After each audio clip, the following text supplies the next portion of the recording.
Hi అండి, నేను మీ Sajida. Welcome to Sajida's kitchen. ఈరోజు వీడియోలో winter special sweet recipe gond laddu చూపించబోతున్నాను. చాలా హెల్దీ లడ్డు అనమాట, అండ్ టేస్టీ కూడా. ఈ లడ్డు రోజుకొకటి తింటే చాలండి, మన శరీరంలో ఇమ్యూనిటీ పెరిగి చలికాలంలో వచ్చే జలుబు, దగ్గు, ఇంకా మోకాళ్ళ నొప్పులు, కీళ్ళ నొప్పులు, నడుము నొప్పి లాంటివి రాకుండా తట్టుకునే శక్తి వస్తుందన్నమాట. ఇంట్లో పెద్దవాళ్ళు ఎవరైనా ఉన్నా సరే వాళ్ళ కోసం కూడా ప్రిపేర్ చేసి పెట్టండి. పిల్లల నుంచి పెద్దవాళ్ళ వరకు అందరికీ హెల్త్కి చాలా మంచిది.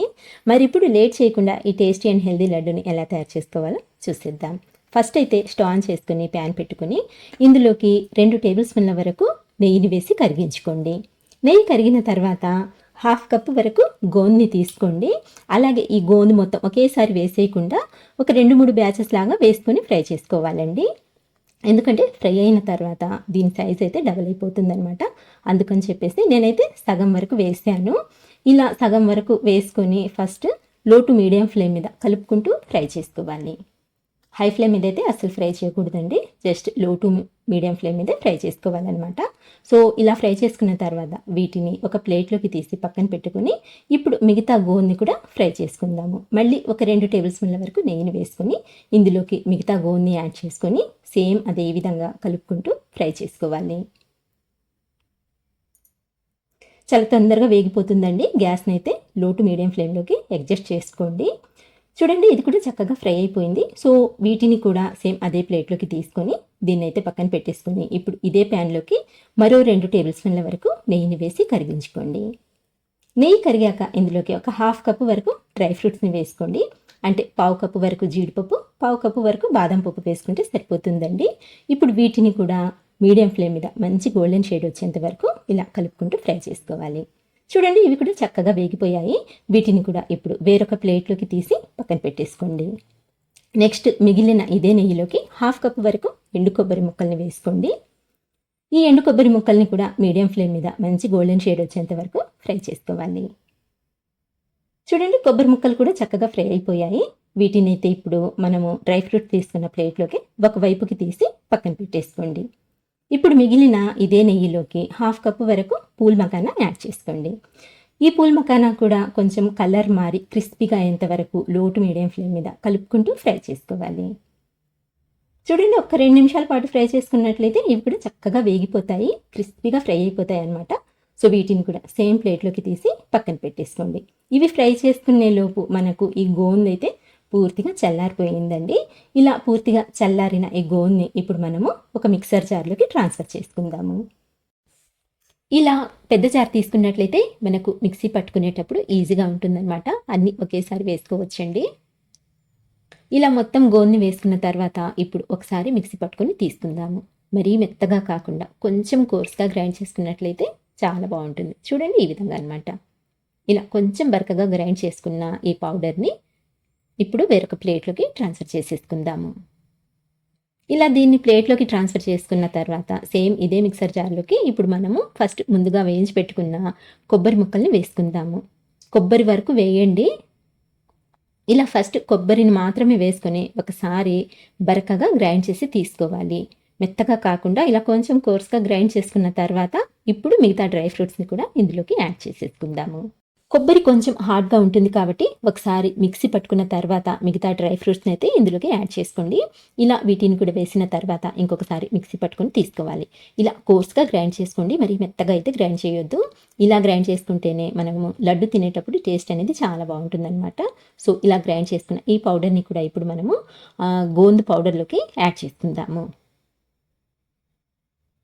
ఇలా మొత్తం పౌడర్ వేసుకున్న తర్వాత దీన్ని రెడీగా పక్కన పెట్టుకొని స్టవ్ ఆన్ చేసుకుందాము. స్టవ్ ఆన్ చేసుకొని ఒక ప్యాన్ పెట్టుకొని ఇందులోకి 1.5 కప్పు వరకు తురిమిన బెల్లం వేసుకోండి.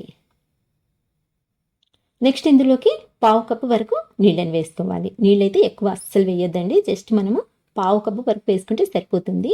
ఇలా నీళ్ళని వేసుకున్న తర్వాత గ్యాస్ని లో టు మీడియం ఫ్లేమ్లోకి అడ్జస్ట్ చేసుకొని ఈ బెల్లాన్ని కలుపుతూ కరిగించుకోవాలి.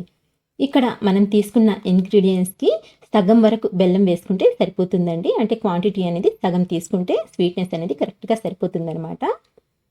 చూడండి, బెల్లం అయితే చక్కగా కరిగిపోయింది. అలాగే బెల్లం కరిగిన తర్వాత ఈ పాకాన్ని ఎక్కువసేపు ఉడికించాల్సిన పని లేదండి. ఎందుకంటే మనం వాటర్ అనేది చాలా తక్కువగా వేసాం కాబట్టి ఇలా బెల్లం మొత్తం కరిగి ఉడకటం స్టార్ట్ అయిన తర్వాత ఒకసారి పాకాన్ని చెక్ చేసుకోండి. ఇలా మనకు తీగ పాకం అనేది రావాలన్నమాట. చూడండి ఇలా తీగ ఫామ్ అవ్వాలండి. ఒకవేళ తీగ పాకం రాకపోతే జస్ట్ 1 నిమిషం వరకు మళ్ళీ ఉడికించుకోండి, సరిపోతుంది. సో ఇలా తీగ పాకం వచ్చిన తర్వాత ఇప్పుడు ఈ పాకాన్ని తీసి పక్కన పెట్టేసుకుందాం. ఎక్కువసేపు అస్సలు ఉడికించకూడదండి, ఎక్కువసేపే కాదు, హార్డ్ అయిపోతుంది అనమాట. సో దీన్ని పక్కన పెట్టుకున్న తర్వాత మనం ముందుగా డ్రై ఫ్రూట్స్ ఫ్రై చేసుకున్నాం కదండి, అదే ప్యాన్ స్టవ్ మీద పెట్టుకొని మరో 2 టేబుల్ స్పూన్ల వరకు నెయ్యిని వేసి కరిగించుకోవాలి. నెయ్యి కరిగిన తర్వాత ఇందులోకి 1 కప్పు వరకు గోధుమ పిండిని వేసుకోండి. గోధుమ పిండిని వేసుకున్న తర్వాత గ్యాస్ని లో టు మీడియం ఫ్లేమ్లోకి అడ్జస్ట్ చేసుకుని ఫస్ట్ అయితే ఈ పిండి నెయ్యిలో బాగా కలిసేలా కలుపుకోవాలి. ఇలా కలుపుకున్న తర్వాత మనకు పిండి అనేది నెయ్యిని పీల్చేస్తుందండి, మొత్తం అంతా కొంచెం ఇలా డ్రైగా అయిపోతుంది. సో ఇప్పుడు దీన్ని ఇలా కొంచెం ఉండలుగా ఉన్నట్లయితే బ్రేక్ చేసుకుంటూ ఒక 2 నిమిషాల పాటు లో టు మీడియం ఫ్లేమ్ మీద ఫ్రై చేసుకున్నట్లయితే పిండిలో మనకు కొద్దిగా మాయిశ్చర్ అనేది ఏర్పడుతుంది అనమాట.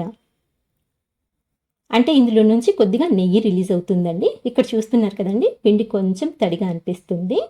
గ్యాస్ని ఇప్పుడు లో ఫ్లేమ్లోకి టర్న్ చేసేసుకొని ఈ పిండి కలర్ మంచి గోల్డెన్ షేడ్లోకి మారేంత వరకు ఇలా కంటిన్యూస్గా కలుపుకుంటూ ఫ్రై చేసుకోవాలి.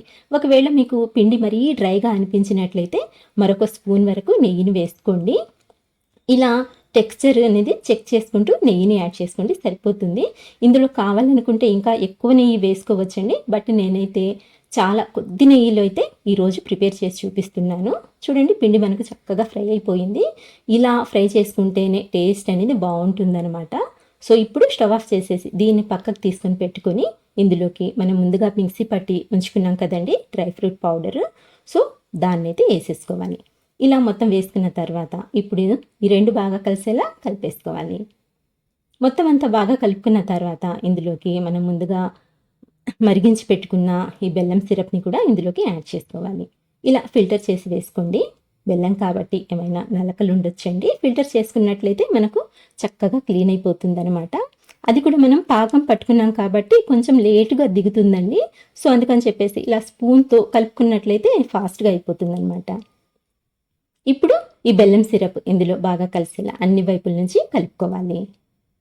ఇక్కడ చూడ్డానికి కొంచెం లూజ్గా అనిపిస్తుంది కదండి, కానీ మొత్తం అంతా కలిసి కాస్త చల్లారితే మనకు కొంచెం టైట్గా అయిపోతుందండి. ఇలా కలుపుకున్న తర్వాత ఇందులోకి మంచి ఫ్లేవర్ కోసం ఒక 4-5 యాలకుల్ని దంచి వేసుకోండి. అలాగే 1/2 టీ స్పూన్ వరకు మిరియాలని కూడా అప్పటికప్పుడు దంచి ఫ్రెష్గా మిరియాల పొడి కూడా ఇందులోకి యాడ్ చేసుకోండి. వింటర్ సీజన్ కాబట్టి మిరియాలు అనేవి చాలా మంచిదండి హెల్త్కి. ఇప్పుడు ఈ 2 కూడా ఈ మిశ్రమంలో బాగా కలిసేలా కలుపుకోవాలి. అన్ని వైపుల నుంచి చక్కగా కలుపుకొని జస్ట్ 1 నిమిషం పాటు అలా పెట్టేసుకున్నట్లయితే మనకు ఇది కొంచెం దగ్గరికి వచ్చేస్తుందండి. చూడండి డ్రైగా అయిపోయింది. ఇప్పుడు ఇందులో నుంచి కొద్దిగా మిశ్రమాన్ని తీసుకొని లడ్డూలా చేసుకోవచ్చు. మీకు ఏ సైజులో కావాలనుకుంటే ఆ సైజులో లడ్డూలా చుట్టుకోవచ్చు అనమాట. నేనైతే ఇలా మీడియం సైజులో చేస్తున్నానండి. మీకు నచ్చిన సైజులో మీరైతే ప్రిపేర్ చేసుకోండి. అంతేనండి, చాలా సింపుల్ అనమాట. అండ్ చాలా అంటే చాలా హెల్దీ అండి. పిల్లల నుంచి పెద్దవాళ్ళ వరకు ఎవరైనా హ్యాపీగా తినొచ్చు. అసలు హ్యాపీగా తినొచ్చు కాదండి, కంపల్సరీగా వింటర్ సీజన్లో ఒక్కసారైనా ప్రిపేర్ చేసి తినండి, మీకే తెలుస్తుంది. ఇమ్యూనిటీ పవర్ అనేది చాలా పెరుగుతుందన్నమాట. సో ఫ్రెండ్స్, ఇదండి ఇవాల్టి వీడియో. నచ్చినట్లయితే లైక్ చేయండి, షేర్ చేయండి. మంచి టేస్టీ రెసిపీస్ కోసం అయితే మన ఛానల్ని మర్చిపోకుండా సబ్స్క్రైబ్ చేసుకోండి. ఇంకొక మంచి రెసిపీతో మళ్ళీ కలుస్తాను. అంతవరకు బాయ్ అండి. Thank you for watching.